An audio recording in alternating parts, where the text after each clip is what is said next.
Bonjour à tous et bienvenue sur la tribune de Coruscant pour cette nouvelle vidéo de La Tribune vous répond, série de questions-réponses sur l'univers Star Wars. Avant de commencer la vidéo, je vous invite à aller nous suivre sur les différents réseaux, que ce soit Facebook, Twitter ou Instagram, si vous voulez vous tenir au courant de l'actualité Star Wars. On commence aujourd'hui avec la question de Lenaël ZFR qui voudra en savoir plus sur les vaisseaux utilisés par Padmé Amidala. Dans l'épisode 1, nous pouvons découvrir le vaisseau nubien 327 de type J, utilisé comme vaisseau royal par Padmé Amidala, alors reine de Naboo. Dans l'univers canon, ce vaisseau n'a pas reçu de nom de la part de la reine, la jeune reine Amidala, qui fut élue à l'âge de 14 ans, ayant des problèmes un peu plus urgents comme par exemple l'invasion de la Fédération du Commerce. Ce vaisseau mesurait 76 mètres de long et n'était pas équipé d'armes, symbole des idéaux pacifistes des Naboo. Sa coque était recouverte de chromium, un métal rare dans la galaxie mais présent sur une des lunes de Naboo, et qui était réservé au vaisseau du monarque. Ce vaisseau de transport royal pouvait accueillir 10 passagers en plus d'un équipage de 8 personnes. C'est à bord de ce vaisseau que la reine Amidala et les Jedi Kenobi et Jyn échappèrent au blocus de Naboo, se retrouvèrent sur Tatooine où ils trouvèrent Anakin Skywalker, puis sur Coruscant et enfin retour sur Naboo pour combattre la Fédération du Commerce. Suite à ces événements, le vaisseau a été conservé par Palpatine jusqu'à l'époque impériale. Il donna le vaisseau à son apprenti Darth Vader comme un moyen subtil de lui rappeler son lourd passé. On peut le retrouver par exemple dans les numéros 20 et 21 de la seconde série Darth Vader de Charles Soule, et plus tard après l'épisode 4 dans les numéros 4 à 6 de la première série Darth Vader écrite par Kieron Gillen, alors que Vader faisait face au scientifique protégé de l'empereur nommé Silo. Suite à ces événements, nous ne savons pas ce qu'il advient de ce vaisseau. Dans l'univers légende, nous savons qu'après la fin du règne d'Amidala, le vaisseau royal fut mis hors service, un nouveau vaisseau étant conçu pour sa successeuse, la reine Jamilia. Du côté inspiration du monde réel, le vaisseau royal Naboo était grandement inspiré par le jet de reconnaissance Lockheed SR-71 Blackbird de l'armée américaine, qui a également inspiré le jet des X-Men chez Marvel. Dans l'épisode 2, nous découvrons la barge diplomatique de type J, utilisée cette fois-ci par la sénatrice Padmé Amidala, 10 ans après la bataille de Naboo. Alors que le chromium était normalement réservé au monarque de Naboo, une exception fut permise concernant Padmé Amidala en raison de sa grande popularité. Cette barge diplomatique mesurait 39 mètres de long et pouvait accueillir 5 membres d'équipage, 6 gardes et 4 passagers. Ce nouveau vaisseau a été conçu comme une amélioration du 327 type J et fut utilisé par Padmé afin de se rendre sur Coruscant pour le vote de création de l'armée de la République. Le vaisseau fut endommagé par la tentative d'assassinat conduite par Zamoiselle qui tua Corday, une des suivantes de Padmé. On retrouve par la suite dans The Clone Wars ce même type de vaisseau toujours utilisé par Padmé dans les épisodes Corruption, Assassin, Sphere of Influence ou encore A Friend in Need des saisons 3 et 4. Dans l'univers légende, nous savons que la barge diplomatique a été créée en améliorant certaines caractéristiques des modèles précédents, comme par exemple des boucliers déflecteurs plus puissants ainsi que des générateurs hyperdrive de secours. Cependant, ce vaisseau était toujours sans armement mais pouvait compter sur une escorte de chasseurs N1 pour le protéger. Alors qu'il mesurait 39 mètres de long, il faisait 91 mètres de large et 6,8 mètres de haut. Toujours dans l'épisode 2, nous découvrons le yacht nubien de type H. Dans l'univers canon, ces vaisseaux mesuraient 47,9 mètres de long et faisaient office de vaisseaux personnels. Toujours dépourvus d'armes, ces yachts étaient cependant équipés de puissants boucliers. Padmé utilisa différents vaisseaux de cette classe avec 2 vaisseaux qui furent détruits, un à bord du Malveillant et l'autre sur Rhodia par Jar Jar Binks. C'est un vaisseau de ce type qu'utilisa Padmé lors des événements décrits dans le roman Throne Alliance. On retrouve également ce genre de vaisseau dans la saison 3 de The Mandalorian, où il fut utilisé par le maître Jedi Kelleran Beck afin d'exfiltrer le jeune Grogu de Coruscant pendant l'Ordre 66. Dans l'épisode 3, nous découvrons le skiff stellaire de type J, encore un autre modèle de vaisseau utilisé par Padmé. Elle utilisa ce modèle afin de se rendre sur Mustafar pour retrouver Anakin, Obi-Wan Kenobi se glissant à bord du vaisseau pour affronter son ancien apprenti. C'est à bord de ce même vaisseau que Padmé fut amenée sur Polis Massa, afin de donner naissance à Luke et Leia. On peut voir ce vaisseau toujours utilisé par Padmé pendant la guerre des clones dans le film The Clone Wars, ainsi que dans l'épisode Senate Spy de la seconde saison pour se rendre sur Cato Neimoidia. Contrairement au modèle précédent utilisé par Padmé, ce vaisseau était armé.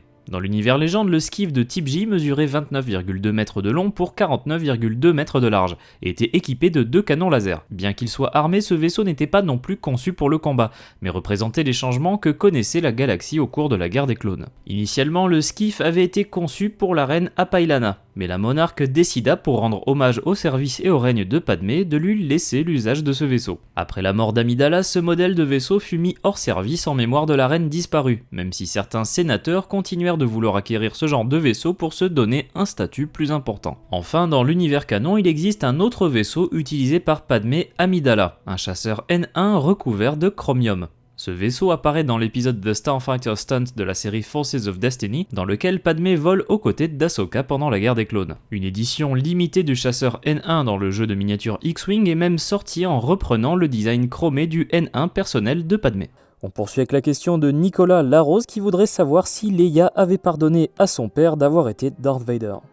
Dans l'univers canon, cette question est adressée dans le roman Lien du sang ou Bloodline, écrit par Claudia Gray. Depuis que Luke lui a révélé qu'il était son frère et que leur père était Darth Vader, même en sachant qu'il était revenu du côté lumineux avant sa mort, Leia ne pouvait pas partager le même point de vue que Luke à propos de son père, ce dernier l'ayant torturé et ayant participé à la destruction de son monde natal Alderaan. Même après la naissance de Ben Solo, la véritable parenté de Leia et Luke était restée secrète, et ne fut révélé au grand jour que 28 ans après la bataille de Yavin, au sein d'une campagne visant à discréditer Leia qui allait accéder au poste de premier sénateur. Malgré une relation compliquée avec son père Anakin, dans le dernier chapitre de ce livre, nous voyons que Leia commence à douter quant aux raisons qui l'ont poussé à devenir Vader, considérant qu'il était possible que ce basculement ait été provoqué par un désir positif initialement, Leia ignorant totalement les causes de ce basculement. Elle commença ainsi à concevoir que son père avait pu être une bonne personne au départ, et que sa bonté avait pu survivre malgré des années plongées dans l'obscurité. Dans l'univers légende et plus précisément dans la trilogie La Croisade Noire du Jedi Fu de Timothy Zahn, sortie entre 1991 et 1993,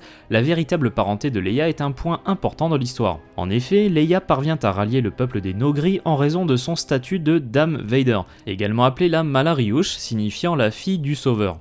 Cette position ne semble pas beaucoup déranger Leia et permettra à long terme d'éliminer la menace du Grand Amiral Thrawn. Les films de la prélogie n'étant pas encore sortis, les auteurs étaient frileux quant à l'idée de trop aborder des personnages comme Anakin Skywalker, ce qui n'empêcha pas toutefois que le troisième enfant de Han et Leia soit nommé Anakin Solo. Nous assistons à sa naissance dans le comics Dark Empire 2 numéro 6, sorti en 1995, où Leia dit explicitement qu'elle désire lui donner le prénom de son propre père car il sera un grand Jedi lui aussi, indiquant que Leia avait sans doute pardonné Anakin pour sa chute dans le côté obscur, leur troisième enfant échappant ainsi au nom Han Solo Jr. proposé par Han. Ce n'est qu'en mars 2003, donc un an après la sortie de l'épisode 2, qu'un roman fut dédié à expliquer la relation entre Leia et son père. Le fantôme de Tatooine, écrit par Troy Denning, voit Han Solo et Leia Organa obligés de se rendre sur Tatooine, peu de temps après leur mariage sur Coruscant et un an avant les événements de L'Héritier de l'Empire, premier tome de la trilogie de Timothy Zahn. Leur mission consiste à récupérer un tableau aldéranien intitulé Le Crépuscule des Killik, car ce dernier contient un appareil de communication entre la Nouvelle République et ses espions qui ne doit pas tomber entre les mains des vestiges impériaux,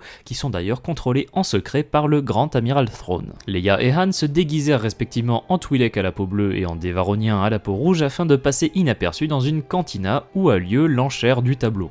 Un des objets mis en vente est un holocube représentant le jeune Anakin Skywalker, le vainqueur de la course de la Bunta 32 ans avant la bataille de Yavin. Alors que l'holocube fut acheté par un autre prétendant, Leia fut troublée par la vue de son père qu'elle ne considérait jusqu'alors que comme Darth Vader, seigneur de l'Ordre des Sith, au service de l'empereur. À ce moment-là, Leia doute même de vouloir avoir des enfants, craignant qu'ils ne suivent le même chemin qu'Anakin. Alors que le crépuscule des Killik est perdu, Leia et Han, lors de leur périple sur Tatooine, en apprennent plus à propos d'Anakin, rencontrant par exemple le Rhodien Wald ou son ami d'enfance Kitster Banai, qui lui décrivit comment était son père avant qu'il ne parte avec Qui-Gon Jinn. Leia trouva également le journal de Shmi Skywalker qui lui révéla ce qui s'était passé entre le départ d'Anakin et son retour sur Tatooine. En ayant appris davantage à propos de son père, Leia comprit qu'Anakin avait été une bonne personne avant de sombrer dans le côté obscur, et cela lui permit de faire taire ses craintes quant au futur de ses propres enfants. Merci d'avoir regardé cette vidéo, j'espère qu'elle vous a plu. Si c'est le cas, n'hésitez pas à laisser un like, à la partager et à vous abonner en activant les notifications si vous ne voulez pas rater les prochaines vidéos de la Tribune de Coruscant. Vous pouvez nous poser vos questions dans les commentaires ou par message sur nos réseaux sociaux Facebook, Twitter ou Instagram. A bientôt et que la force soit avec vous.